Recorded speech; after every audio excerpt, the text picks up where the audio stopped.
Hello my fellow gamers and Cities Skylines fans, and welcome to Paraphilosopher's Let's Play Designing New Cities. Today we are back to the Spiral City, where we can see that my spiral has gained a little bit of weight. I haven't been exactly building it to scale to be a perfect spiral. It's gotten a little bit bigger here on the left and right side if you look at it from this perspective, and it's kinda getting elongated up and down. That is why I said in the beginning that it's kinda gaining weight, because it looks like it's a fat spiral. But it's only because I haven't been very precise in making these concentric circles which make up the spiral. Now with the traffic manager working once again, the developer has made a totally new mod, and it's now called version 1.11 stable. So if you have a problem with your current traffic manager mod, unsubscribe from that one and subscribe to this version. I will leave a link to it in the description of this video. As for my own spiral, I have chosen to use the 70 speed limit on these roads which used to have a speed limit of 40, and if I go to speed 3 you can see how nicely the traffic moves throughout the spiral. I have managed to add a lot more population to it. I think it's double the size that it was when you first saw it, and now I'm going to add some more rings to it. I think I showed you how this construction goes, but I will take you through it one more time in case you haven't seen that video or you would like to see it again. So I use these paths, these pavement paths, to disable zoning on the left side of every street, but to use this properly I have to disable all the snap tools. So I go here, I start right next to the street, and then I move this little bit by little all the way to a full circle around the street that I have previously built. These are 2-lane one-ways, and now I block off the zoning by using these pavement paths, and this way I can zone on the next street that I build, on the next ring, but on the inside of that ring. This is one of the reasons that I've told you in my previous videos that I'm going to make a video just about zoning, because I have discovered that zoning on both sides of the street will pretty much always lead to large traffic problems. That is why I think zoning on just one side of the street, like this, creates a way for, especially if you have one-way streets, for traffic to use one lane, the inner lane, to go and enter buildings that it needs to, like this vehicle will probably enter one of these buildings, and then the vehicles that need to move on, go somewhere else, will use the outer lane and be able to just pass the vehicle that's creating a traffic issue by stopping. And as you saw, this vehicle has stopped to this building, but any vehicle traveling behind it was using the left side of the street and was able to easily pass it. Now that I've finished doing the pavement here, you can see that the entirety of this outer side has the pavement paths built. Now I can extend the street. For me to extend the street, I first have to disable this connection to the highway, which is why I have to pause the game. Then I use the 2-lane one-ways, and I use the curve tool. Then I gently start making as much space here between this new street and the old, trying to give it a little bit more space than just for 4x4 buildings, because I do need a way for these additional paths to go between these two areas. And as soon as I build the street, I'm going to explain to you why I do that extra way for the Sims to be able to move between these rings. It is because I'm trying to give them access to civil services, schools and so forth between the rings, instead of just going in circles all the way through the ring to find a place where they can find those services. So that way pretty much the entire population can just move on their 2 feet, walk through those paths, walk to the other side of the ring that's at their backyards, and then find there a school, a hospital or something similar. And I will show you the distribution of the city services in a moment, just as soon as I finish building up the street. As I said, I'm going to give you an overview so you can check out the services and their distribution. So in the middle we have the hospital, and every new ring I add a certain clinic. That clinic actually can get Sims to go into it from any side if they can walk, and if they cannot walk, then this clinic will only send out its vehicles up through the ring and then pick up the Sims that are in their homes or workstations where they have injured themselves, and then that vehicle actually has to find, I'll have to go underneath to show you, it will actually have to find an off-ramp to an underground system, and from that underground system it will find its way all the way here to the middle. From here it has to then travel throughout the spiral to get back to its original building which spawned that service vehicle.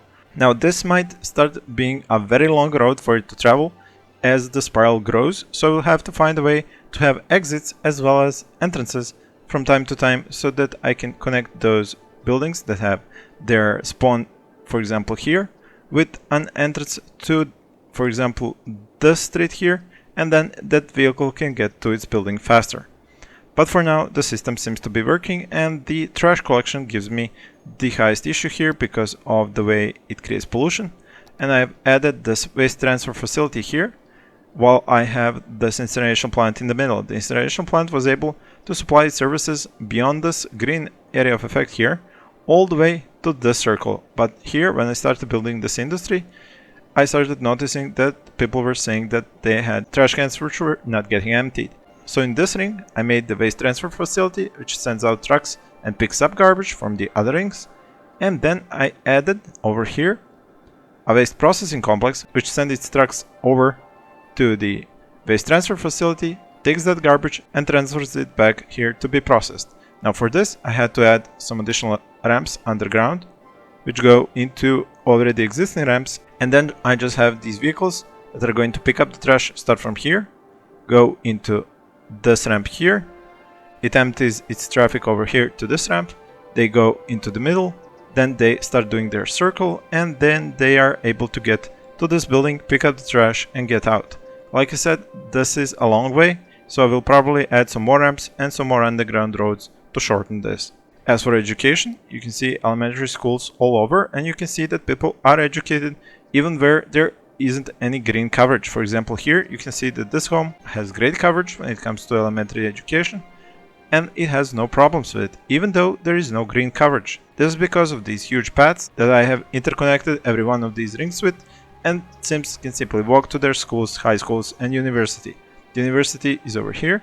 I've just built it recently, so I don't have a lot of Sims who are highly educated, but soon I should have more. And when it comes to the high schools, that too is taking a longer time to happen because they first have to get educated in the elementary schools, which also takes time. As you can see, my placement isn't very perfect. I do have more capacity than I need. I do play with the unlimited cache mods for this let's play so that I can test out these designs, and now that I can see how it works out, I could probably do it on the normal or even hard mode and with a limited cache, but just make a better placement of these buildings, and I think it will still work out. As for the libraries, I haven't built any. And which other civil service should I show you? Oh right, fire and police. Let's see, police. I do have a lot of police stations and they do cover everything. I don't have any crime, just a few detained criminals who tried to do crime. And as for fire, I also have a lot of fire stations. And the interesting thing here is you'll see that everything is red if it's not to the right of a fire station. But there are no fires and no problems here, because every fire station can send out vehicles to travel along the spiral towards the next one, and then they cover that one. So for example, this one here sends out its vehicles to go here, here, here, here, here, here, here, and then they reach this firehouse. So I won't bother you with the services anymore. Let's go into the building mode and actually add some more of these buildings. Here I made a new district inside of this main district where the rest of the population is, and you can see 3 such districts. These are the industry districts. Here in the middle, where I have some pollution, this is where the generic industry builds goods. Over here you can see, just let's go back to the district tool. Here you can see the Lake Square district. This is the forestry industry, because this is a clean industry, as well as the agriculture industry here in Cedar Heights. We do not need to worry about pollution, and they can be right next door to homes. Now, as I have finished building up this area, I can add some more homes because I have a shop here. I can just add some new residential buildings.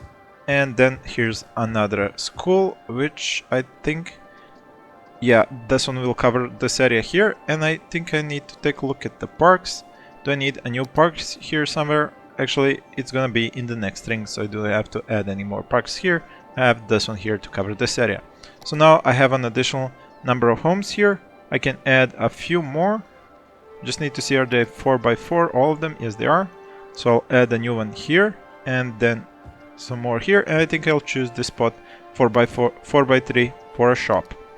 Then I add some more homes, and then I'll show you the next part, which is a crucial part of this design, just in a moment. So I can add some more homes, add some more commercial, and check, do I need a new park here? No, I don't. So the crucial thing, like I said before during this video, is for everything to be interconnected by paths. So here I have a path connecting these two rings. So when I add this path here, I'm connecting these two rings again, and then I need a way to connect to the next ring.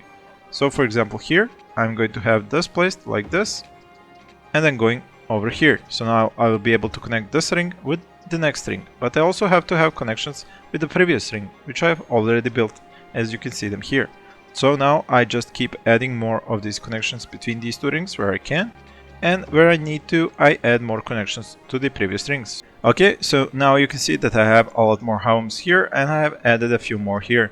Now I just need to check, are there any services that I need to add here? So this was the ring, this one has the clinic already set up here, so that is covering that. As for the firehouse, there's the firehouse here, it can reach this part easily. As for the police station, I have a police station which can reach that part easily as well. I have a school here and a school here, so that's fine. As for the high schools, I don't have any high schools on this edge here, which is exactly why I'm going to build a high school right here, so that these folks here have a way to get to a high school easily.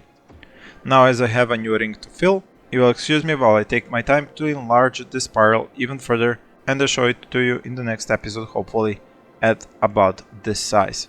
Now, before you go, in case you haven't seen this city before, I will link the previous episode up here on the right, and you can check it out now, and then come back and see what this design is supposed to be. Now, I talked about this design for this district here in the previous episode, and I explained how it's supposed to work. Now I'm going to show you how it is actually working. Now I'm gonna go for the traffic overview first. I do still have some things to fix here and some streets to change their direction or placement. For example, I figured out that adding these highway off-ramps from the highway here was maybe the wrong idea, and maybe I should have used the off-paths from here, then drawn a tunnel down here and then entered from here, because these highways were supposed to be the highways that take the traffic out, not the highways that take the traffic in, because these up here are the ones that are taking the traffic in. So for now I will have it like so, but if I see any problems with the traffic flow, I'm going to change it over for a tunnel from here down here to enter this area. Now, as you can see, this is full of trees, and wherever I have placed trees, I was able to create forestry industry. This is something I showed you in my video, how to create forestry industry out of nothing, and I will link it up here as well, so you can see it if you haven't seen it before. If we go back to the traffic overview, you can see that these streets, even though they might seem red, they have great traffic flow because there are no stoppages. The idea here is that you have zoning on only one side of the street with a two-lane one-way road, which then prevents any vehicles from having a problem to go through that road, because they have one clear lane to pass through and one lane which they use to actually get in and out of buildings. And this is something that I've used in this entire area here. You can see that one side of the street, its zoning has been blocked off by paths, while the other side is free for zoning, and this is how these buildings operate so efficiently without any traffic issues. I think I've made this video last far too long already, and I would like to thank you for watching, and I'll see you in the next episode of Designing New Cities.